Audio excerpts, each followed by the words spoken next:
Hello, I'm going to go over some quick pointers on how to use the basic functions of the timeline program. To start the program on many applications or many versions of Word, or I'm sorry, PowerPoint rather, you'll see a tab that says Timeline Program.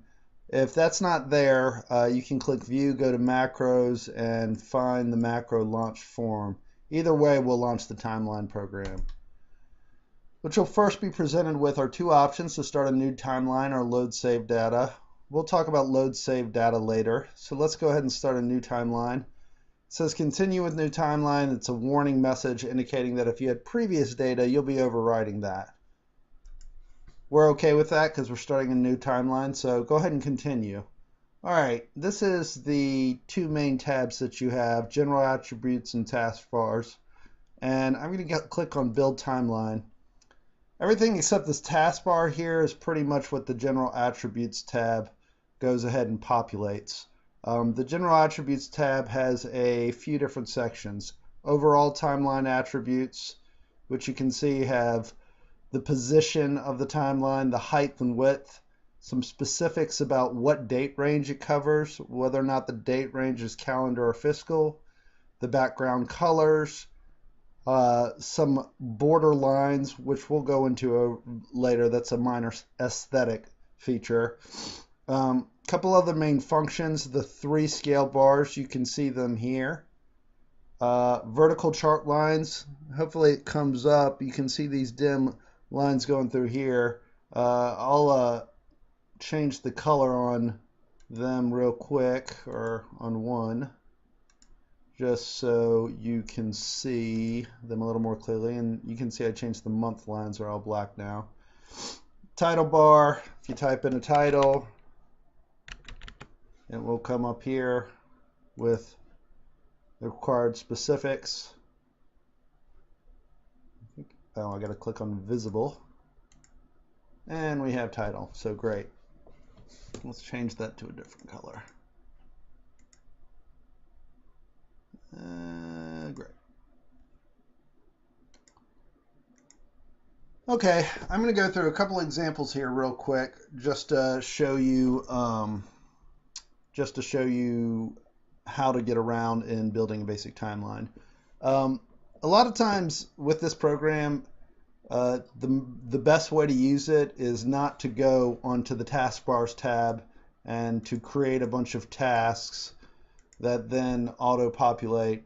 There's a lot that you can do with that, and it is a very useful tool, but sometimes you want to use other things, and what this program is helpful for is just generating a timeline that's correct to scale.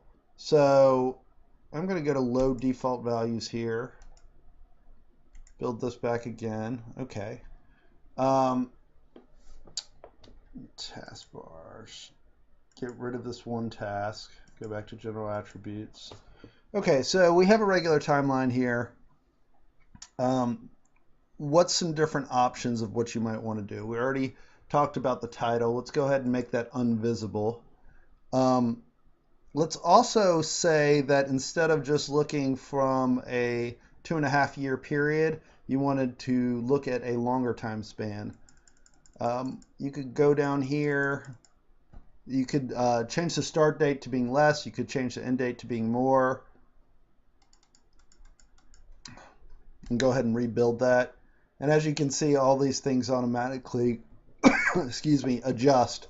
If you do have other features in here, such as tasks on your taskbars or milestones, those will automatically adjust to fit the new scale. This is really helpful for, if your boss asks you for one segment of your roadmap and then you get a request for a different time span. You don't have to re-enter all the dates. Couple other things you can do here is you can change it to fiscal, which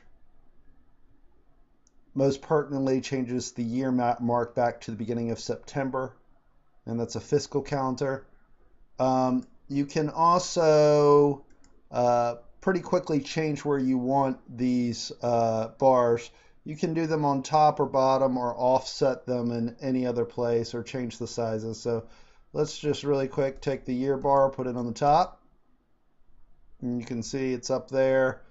It has a vertical position which gives it an offset from that top bar, so I turned that down to 0, and there it's right on the top. Let's say we wanted to make it bigger. Change the height. We wanted to change the color hypothetically. Click here. You can either do it with RGB numbers or you can load it from the palette color. We'll change it to orange and make it bigger. A lot of these other things are pretty self-explanatory as far as the attributes go. You know, what size font and color do you want there?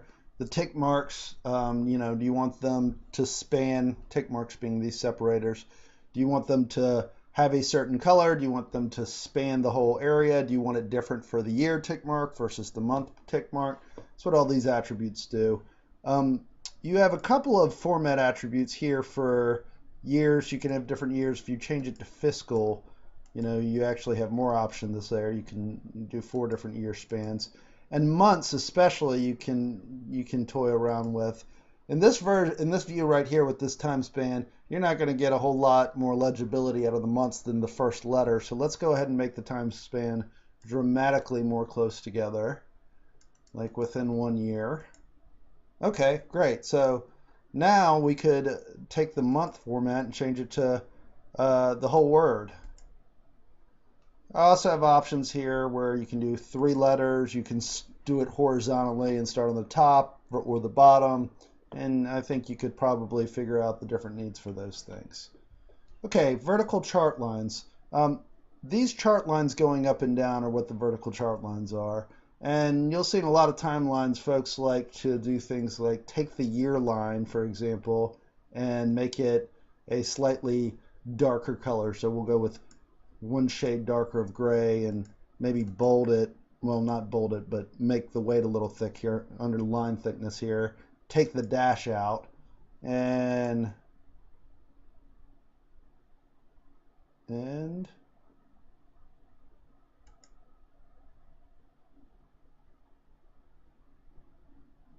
oh, I see what's happening. We are not crossing a year at any point. Okay, let's change that. Voila, there's the year line. And similarly, you could do a quarter line that you may want in a different color, brown. Keep that one dashed. And you see on every quarter, that's dashed. The month line does not, even though a month crosses a quarter and a year, and a quarter crosses a year, it's going to be whatever the highest mechanism or the least frequent mechanism is the one that overrides the others. So, for example, if we did a month here in yellow, it's only going to show for the months that aren't quarters or year segments, as you can see. You can also click on today's date, and it'll set the today line for today's date, which does this span right here indicate? No, we need to go back some.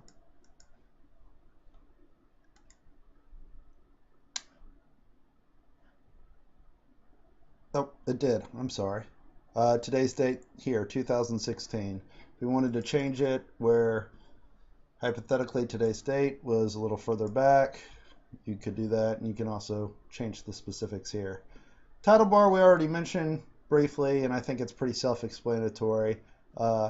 Vertical position, height and width, I think that's pretty obvious. You can go up or down.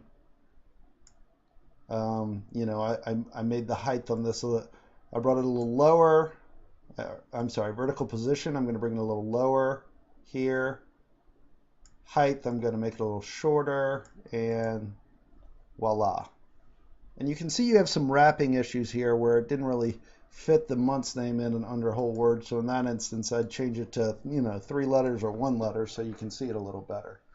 So hopefully this gives you an idea of the specifics on how you make your basic outline of what you want your timeline to look like before you put any work into putting any bars down or milestones or anything of that nature.